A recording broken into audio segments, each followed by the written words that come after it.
காரல் Capek என்பவர் எந்த நாட்டைச் சேர்ந்த நாடக ஆசிரியர்? செக் நாடு. ரோபோ என்னும் சொல்லை முதன்முதலாக பயன்படுத்தியவர் யார்? காரல் கபெக். எந்த ஆண்டு காரல் கபெக் நாடகத்தில் ரோபோ என்னும் சொல்லை முதன்முதலாக பயன்படுத்தினார்?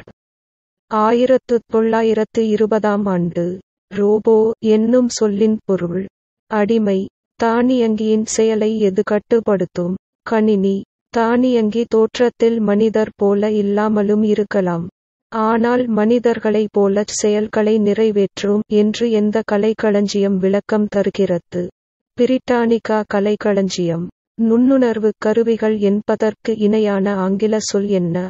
சென்சார்ஸ். 1997ஆம் ஆண்டு மே மாதம் நடைபெற்ற சதுரங்க போட்டியில் உலகச் சதுரங்க வெற்றியாளர் கேரி கேஸ்பரோவை தோற்கடித்த மீத்திறன் கணினியின் பெயர் என்ன?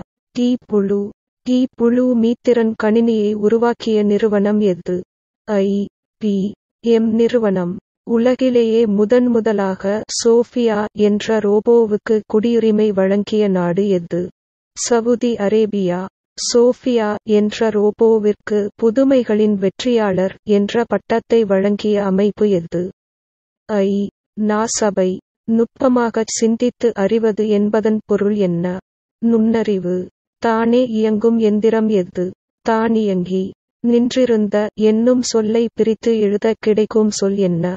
நின்று கூட்டல் இருந்த. அவ்வுருவம் என்னும் சொல்லை பிரித்து எழுத கிடைக்கும் சொல் என்ன? கூட்டல் உருவம். மருத்துவம் கூட்டல் துறை என்பதனைச் சேர்த்து எழுத கிடைக்கும் சொல் என்ன? மருத்துவத்துறை.